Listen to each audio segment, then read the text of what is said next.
వీళ్ళ గురించే పాడినట్టున్నారా పాట వచ్చింది.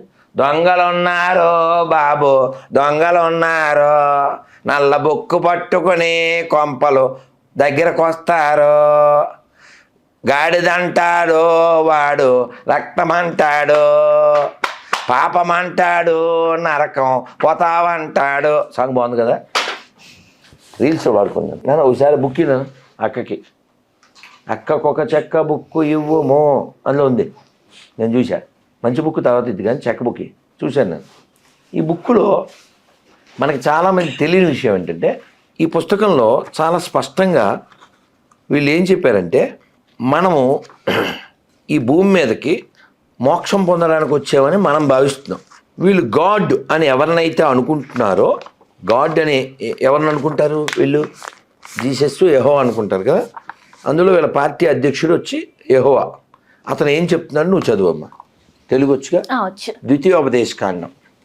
ఇప్పుడు నేను చదవాలేదు బయటికి, పైకి చదువు, బూతులే ఉండవమ్మా. కానీ వాడు ఎంత సైకోగాడు, వాడు ఎంత అర్థమైపోతుంది. నేను అనలేదమ్మా, నువ్వు చదివితే నువ్వే అంటావు. నేను పైకి ఓకే.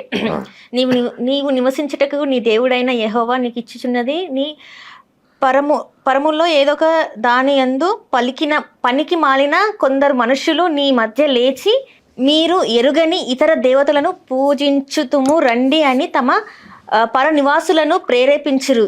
నీవు వినిన ఎడల నీవు ఆ సంగతి శోధించి పరీక్షించి బాగున వివరించవలను.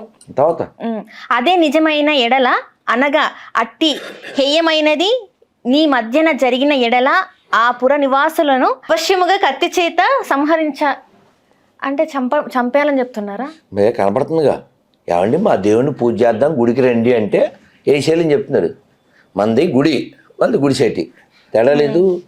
అక్కడ కొల్లగొట్టిన సొమ్ము అంతటిని విశాల వీధిలో నీ దేవుడైన యెహోవా పేరిట ఆ పరమును దాన్ని కొల్లగొట్టిన సొమ్ము ఆ పురమును కొల్లగొట్టిన సొమ్మును అగ్నితో ఒత్తిగా కాల్చి వేయవలను. ఆవిడ తీసుకుంది కాల్చలేదు. అది ఈ నీతి లేని జాతి. ఈ జాతే కదమ్మా 300 ఏళ్ళు బ్రిటిష్ వాళ్ళు వచ్చి మన దేశాన్ని దోచుకున్నారు. 14 trillions they looted from our country. ఈ beggars, Bible beggars, they are thinking beggars. తెలుసా లండన్ రోజు సూర్యుడు రాడు తెలుసా నీకు? లండన్లో కట్టిన బిల్డింగ్స్ మన సొమ్ముతో కట్టారు. దొంగల మతం.